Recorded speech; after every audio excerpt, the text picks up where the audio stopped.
여러분도 그렇게 느끼긴 하겠습니다만, 이제 한국 갈 때마다 항상 느끼는 거는 참 빨리빨리 뭐가 발전하고 빨리빨리 하여튼 뭐 문명의 이기라고 하는 것처럼 정말 핸드폰이 없으면 안 될 정도로 하여간 다 이 기계화가 너무너무 잘 돼 있는 것을 보게 되었는데, 근데 왜 이렇게 바쁜지 모르겠어요. 왜 이렇게 덩달아 분주한지. 저도 이제 캐나다에서 한 30년 살아서 그런지 몰라도 캐나다를 오니까 마음이 편해지는 겁니다. 가면은 즐거운데 막상 돌아올 때 되면은 여기가 좀 편하구나 하는 그런 생각을 좀 가졌습니다.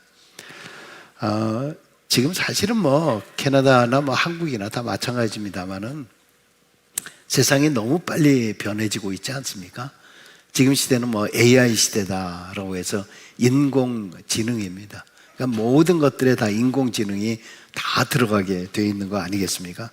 그래서 얼마 전에 AI로 노벨상을 받으신 분이 그런 이야기를 했더라고요. 앞으로 이 AI를, 인공지능을 규제하지 않으면 앞으로 어떻게 될지 모르겠다.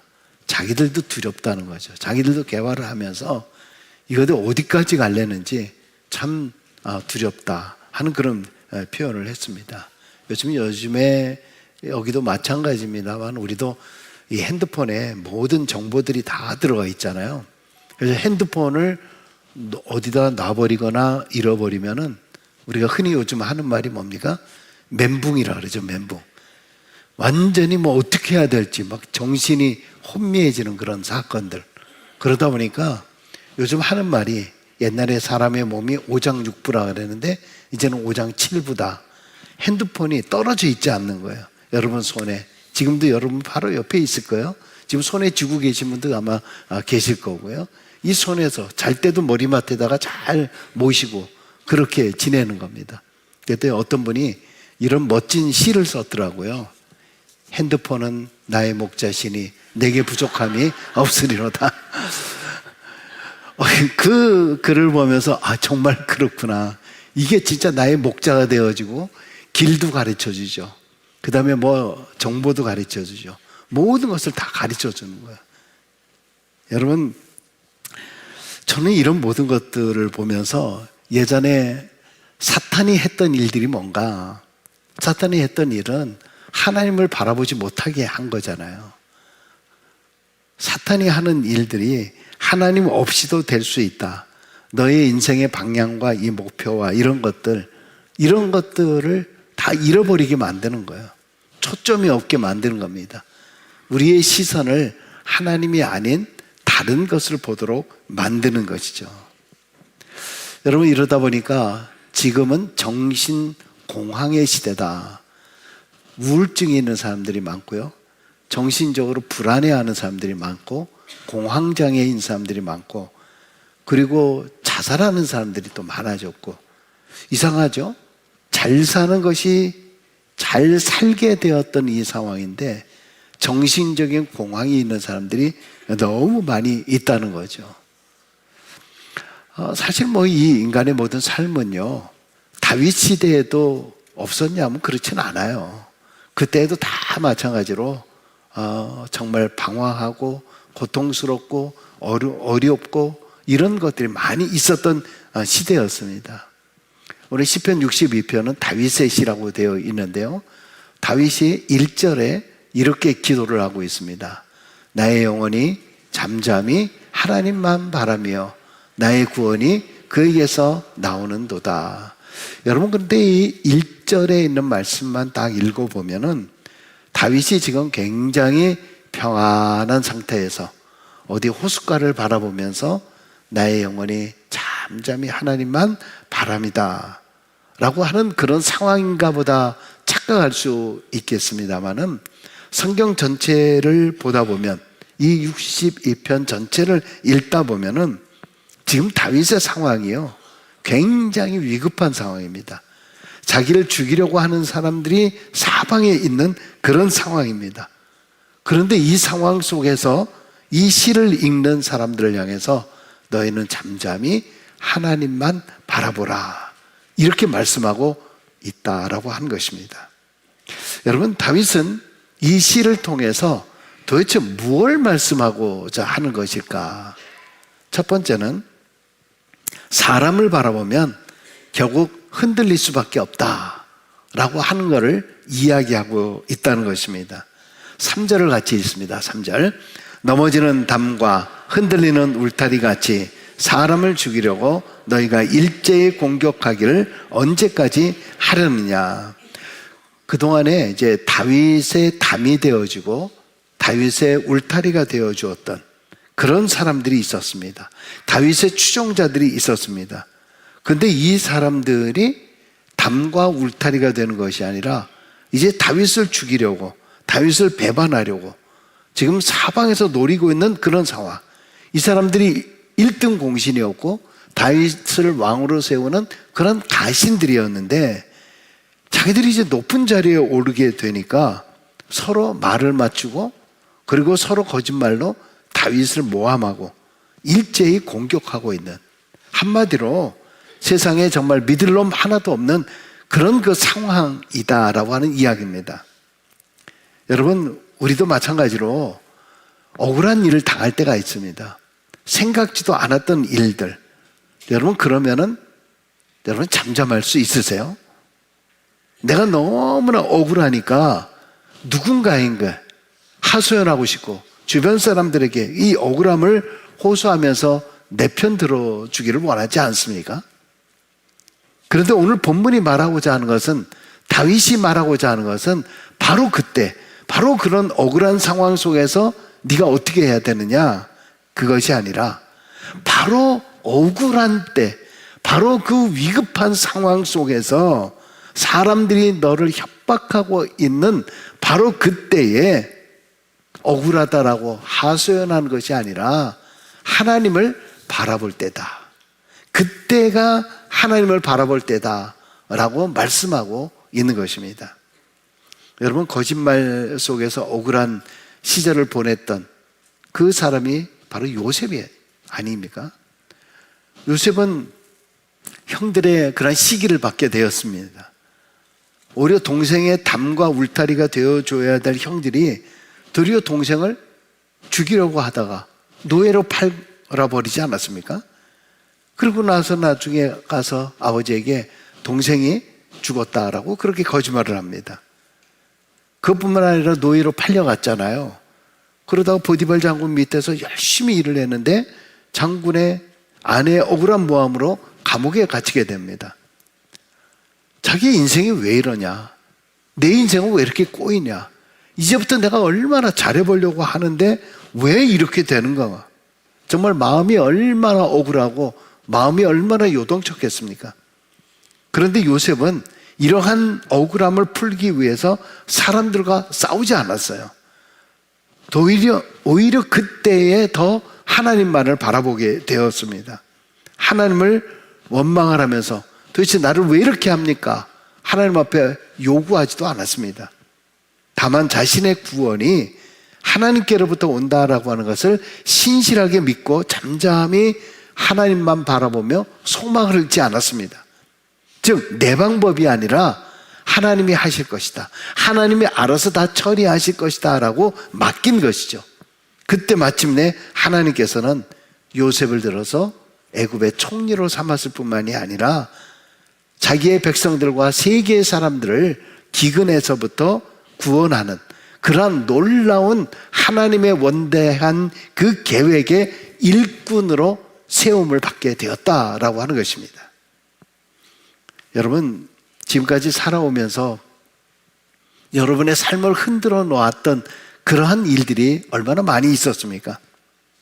때로는 내 편인 줄 알고 내 마음껏 편하게 이야기를 했었는데도 불구하고 오히려 그것을 통해서 뒤통수를 치는 그런 사람들이 있지 않습니까? 차라리 모르는 사람이라고 하면 모르겠는데 나와 친하다라고 하는 그 사람, 내 속까지 다 이야기했던 그 사람으로부터 배신을 당했을 때 여러분 어떤 느낌이 옵니까? 그때는 내가 아무리 신앙인이라 하더라도 내가 행동하는 행동을 보면 믿음이고 뭐가 다 없어요. 이게 나의 모습이에요. 내가 분노하고 화내는 그런 모습을 보면은 아니 저분이 어떻게 저렇게 그동안에 정말 거룩하시고 법 없이도 살 수 있었던 그런 분으로 보이셨는데 어떤 억울한 일, 정말 분노하는 일이 거기에서 화나는 모습, 그 분노하는 모습을 보면은 믿음의 신앙의 모습은 싹 사라져 버려요. 여러분, 이게 인간의 모습이다라고 하는 겁니다. 누구나 다 그럴 수 있다는 거예요. 나는 아니다? 절대 그렇지 않습니다. 그런 상황에 있지 않았기 때문에 그 모습을 보이지 않은 거죠. 사람의 끝까지 볼 수 있는 것이 바로 그러한 억울한 일을 당할 때예요. 그런데 오늘 다윗이 말하고자 하는 것은 이런 말을 해요. 바로 그럴 때 사람과 사건에 우리의 시선을 빼앗기는 것이 아니라 그때가 바로 하나님을 바라보아야 하는, 그동안에 너가 가지고 있었던 그러한 믿음이 바로 그때에 발동할 때라는 거예요. 여러분에게 고난이 있거나 어려움이 있거나 심각한 위기 가운데 있을 때 세상에 어떻게 이럴 수가 있어가 아니라 바로 그때, 그동안에 내가 교회를 다녔던 내 믿음이 그때에 발동돼서 나와야 하는 때라고 하는 거예요. 여러분, 사실 좋을 때는요, 믿음이 없어도요, 다 해결이 돼요. 그런데 바로 그런 위기나 절망의 때가 이를 때에 그때 사실 우리가 준비했던 믿음이 발동되어야 할 때입니다. 왜냐하면 우리의 구원이, 그리고 우리의 소망이 사람이 아니라 하나님께 있기 때문인 줄로 믿습니다. 두 번째, 다윗은 이런 얘기를 해요. 세상의 더 큰 힘을 바라봐도 결국은 흔들린다는 거예요. 사람이 억울할 때 사용하고 싶은 것이 더 큰 힘 아닙니까? 바로 그 상대방보다 더 큰 힘, 그 더 큰 힘이 첫 번째가 권력입니다. 첫 번째가 힘입니다. 그런데 다윗은 뭐라고 얘기하냐면 10절에 포악을 의지하지 말며 라고 이야기를 합니다. 포악을 의지하지 말라. 여러분, 다윗은요 지금 힘이 있는 자예요. 아직도 왕으로서.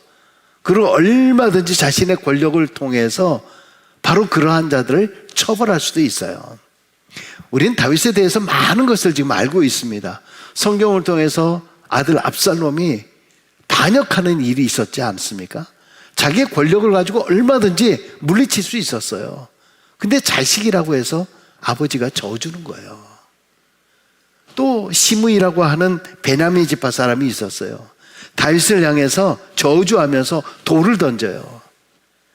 그 상황 속에서 그가 얼마든지 그를 죽일 수 있는데도 불구하고 그렇게 하지 않았습니다.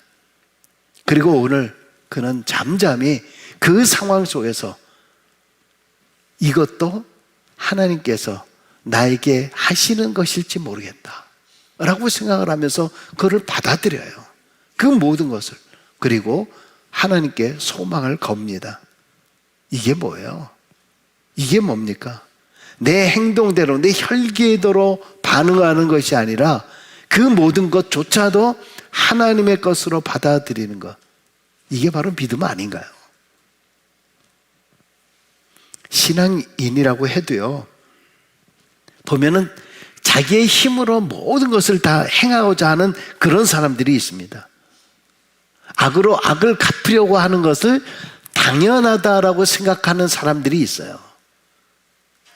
그것은 포악을 사용하지 말며라고 하는 다윗의 말씀에 반대하는 거죠. 분명히 하나님께서 뭐라 그랬습니까? 원수 갚는 것은 내게 있으니 내가 갚으리라.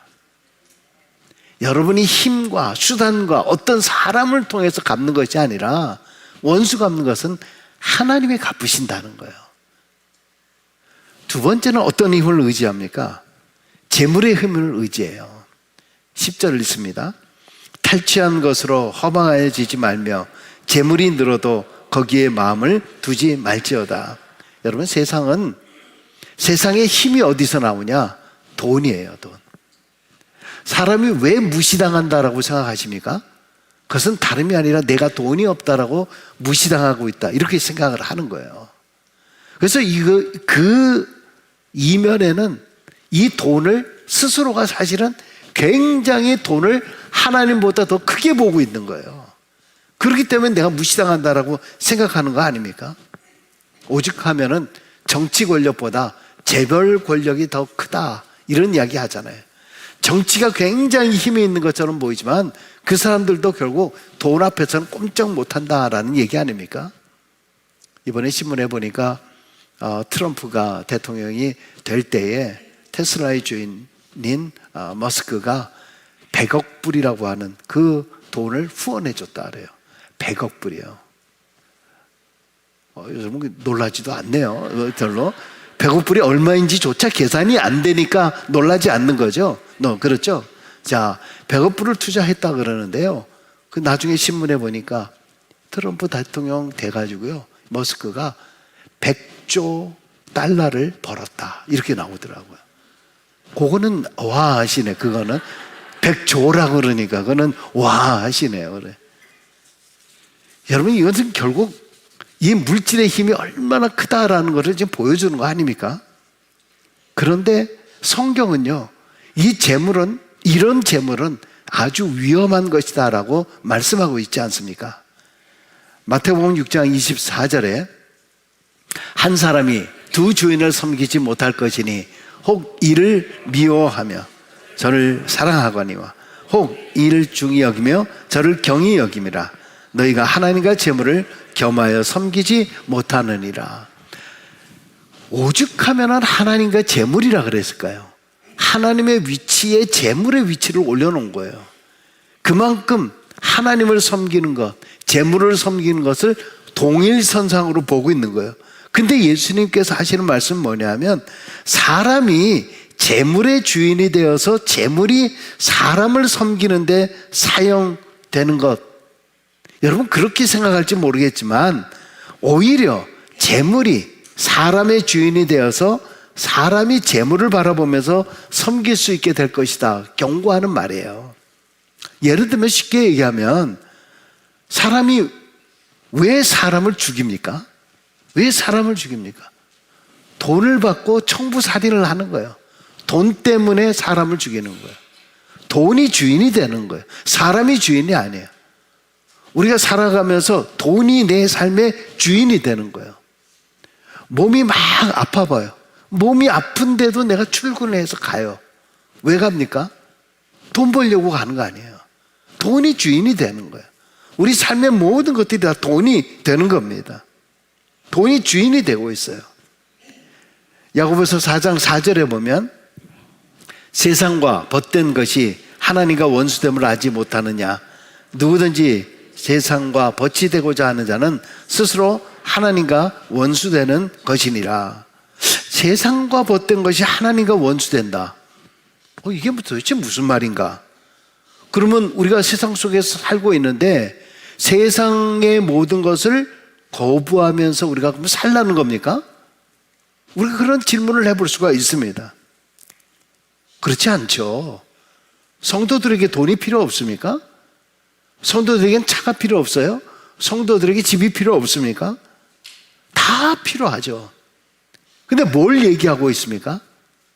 바로 그것이 인생의 목표가 되지 말라는 거 아닙니까? 그것이 인생의 목표가 되어서 내 삶이 그것에 이끌려 가다 보면은 거기에 집착과 매임이 되는 거예요. 그러다 보면 내 인생이 무엇에 이끌려가는 삶이냐?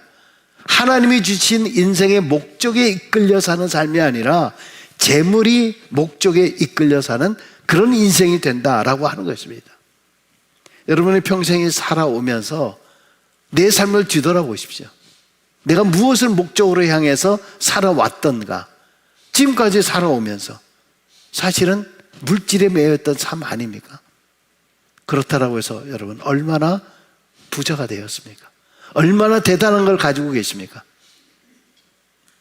앤디 스탠이라고 하는 사람이 아주 강연도 많이 하시고 그리고 많은 책들을 쓴 사람인데, 이분이 쓴 책 가운데 부자로 살기보다 부유하게 살라라고 하는 책이 있습니다. 그 책의 일부분인데요. 이런 이야기를 해요. 부자는 끊임없이 움직이는 표적이다. 아무리 돈이 많아도 자신은 부자가 아니라고 생각할 수 있다. 소득 수준이 높아지면서 나눔의 수준은 낮아지는 사람이 많다. 자기 손 안에 있는 모든 것이 자신을 위해 쓰이려고 존재한다는 생각이 탐욕이다.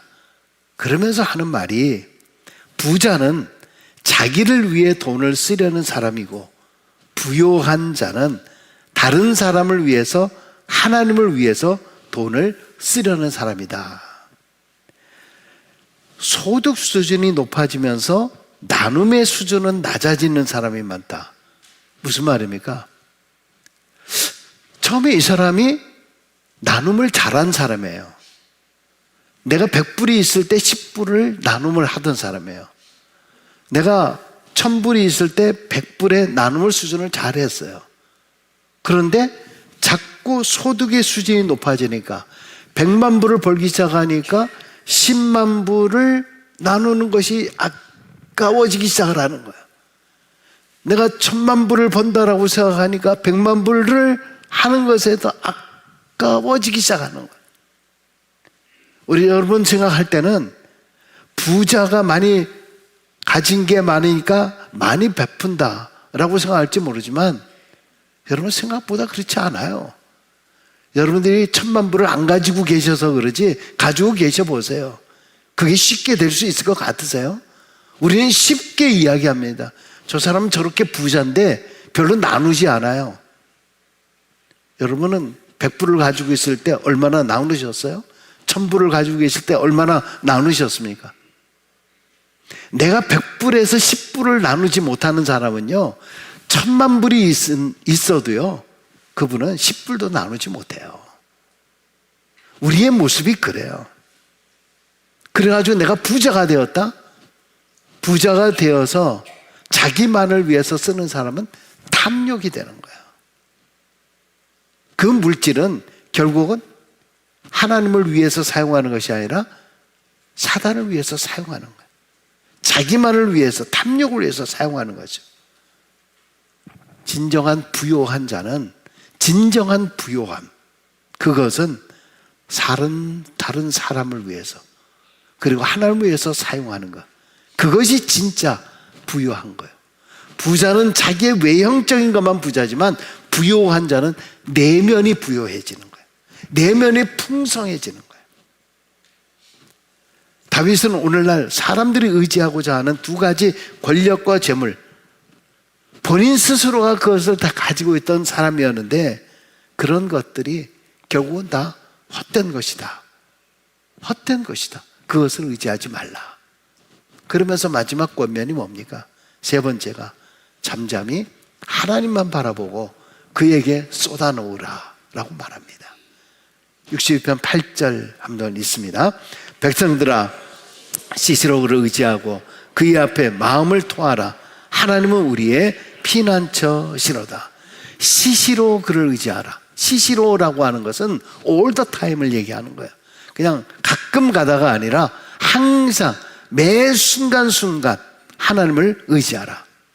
내가 다 할 수 있는데 이때는 좀 어려우니까 힘드니까 그때 가서 하나님을 의지하는 것, 그게 아니라 이 하나님은 내가 하나님이 없다라고 생각하는 그 순간에도 늘 필요하시고 의지해야 할 대상이 바로 하나님이시다 라고 말씀하고 있는 것입니다. 여러분, 다윗은 우리가 의지해야 할 바로 그 대상은 오직 하나님밖에 없다라고 하는 것을 확신하며 깨닫고 우리에게 권면하고 말씀해주고 있다는 것입니다. 다윗은 그러면서 하는 말이 너의 마음을 하나님 앞에 쏟아놓으라. 다 모든 것을 하나님 앞에 토하라. Pour out your heart to him. 그에게 너의 마음, 전심, 너의 중심의 모든 것을 다 쏟아놓으라 라고 말씀하고 있는 거예요. 이것을 하나님을 바라보는 사람들이 하는 태도이다라고 말씀하고 있는 것입니다. 그래서 우리 찬송가 539장에 보면은 이런 찬송이 있지 않습니까? 너 예수께 조용히 나가 내 모든 짐 내려놓고 주 십자가 사랑을 믿어 죄사함을 너 받으라. 너 예수께 조용히 나가 내 마음을 쏟아놓으라. 늘 은밀히 보시는 주님은 큰 은혜를 베푸시리. 할렐루야. 여러분들이 닥치는 여러 가지 일들, 많은 일들 어디다 쏟아놓으십니까? 내 남편에게 쏟아부었든가, 내 아내에게 쏟아부었든가, 자식에게 쏟아부었든가. 그 결과가 뭡니까? 그 결과가 어떤 결과가 옵니까? 여러분, 하나님은 여러분들이 쏟아놓는 것에 대해서 거부하시는 분이 아니세요. 여러분이 아무것도 무엇이든지, 심지어는 하나님을 원망하는 것이라 할지라도 하나님 앞에 조용히 나와 모든 것을 다 쏟아놓으라. 할렐루야. 다른 데 쏟아놓지 마세요. 어떤 분은 일주일 스트레스를 다 가져왔다가 그 스트레스를 교회 와가지고 다 풀어버린 사람이 있어요. 교회 와서. 왜 엄한 사람 붙잡아 놓고 다 쏟아놓고 그럽니까? 네? 사람이요, 정말로 이 사람이 누구를 의지하느냐, 무엇을 의지하고 있느냐를 알기 위해서는 이 사람이 무엇에 자기 자신을 토로하고 있는가, 어떤 사람에게 자기 자신을 토로하고 있는가를 보면 알 수 있습니다.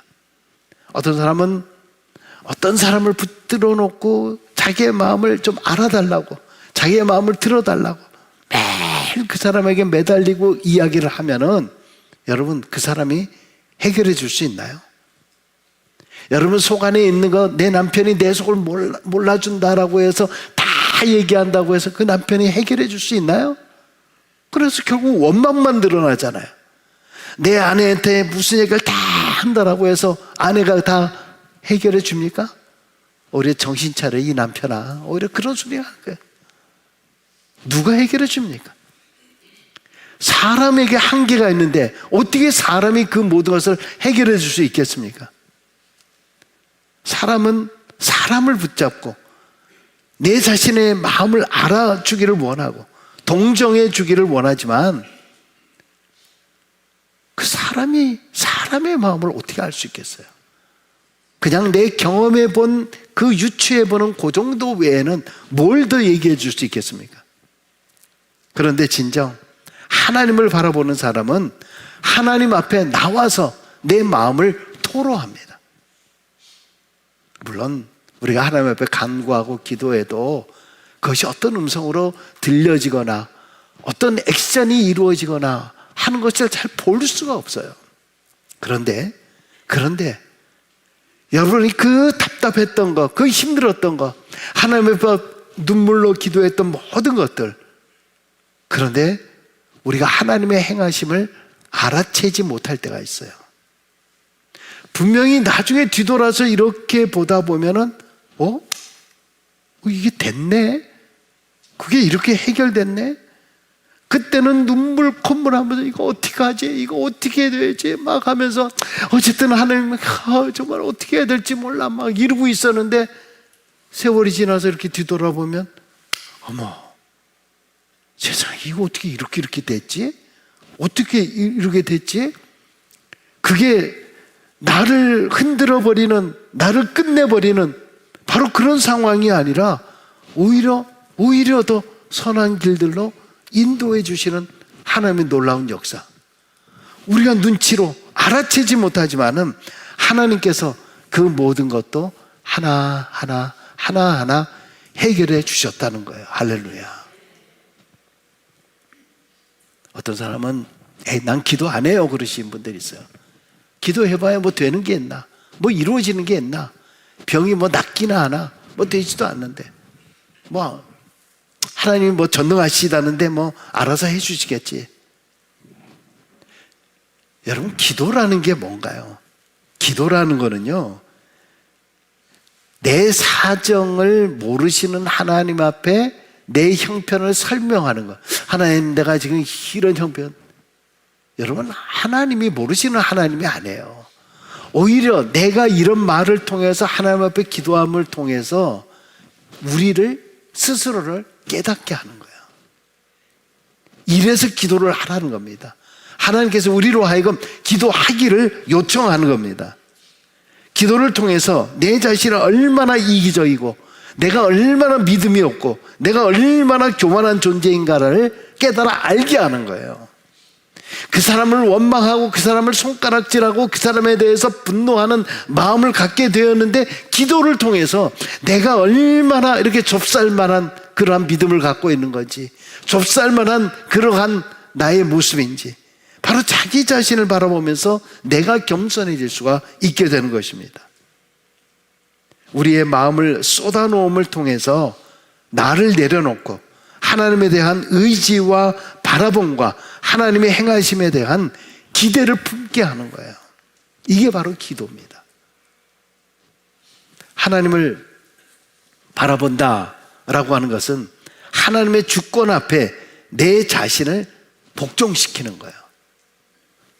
그래서 하나님의 처분을 바라보면서 하나님, 이 일을 통해서 길이면 열어주시고 아니면 막아주실 것이라고 하는 것에 순종하는 거예요. 내가 하고자 하는 모든 것대로만 다 이루어지는 것이 아니라 그것조차도 하나님을 바라보며 놓아둘 때 하나님의 선하심에 인도하심에 따라서 맡기는 거예요.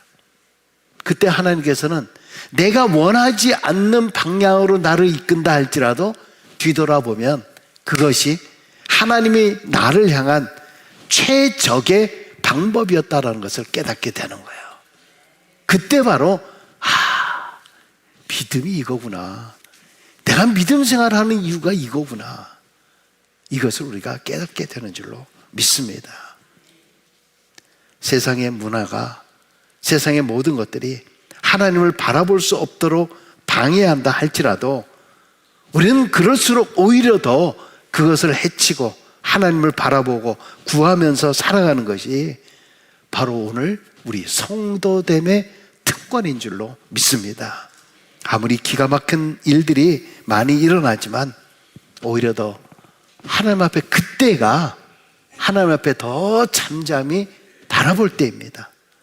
나의 삶이 지금 요동치고 세상의 것이 더 크게 보여서 두려울 때 오히려 그때가 하나님을 잠잠히 바라보아야 할 때입니다. 이것이 바로 바라봄의 은혜입니다. 시편 62편을 통해서 다윗이 말하고자 하는 바라봄의 은혜, 바라봄의 축복, 바라봄의 섭리, 이 은혜가 여러분에게 함께 하시길 주의 이름으로 간절히 축원합니다. 기도하겠습니다.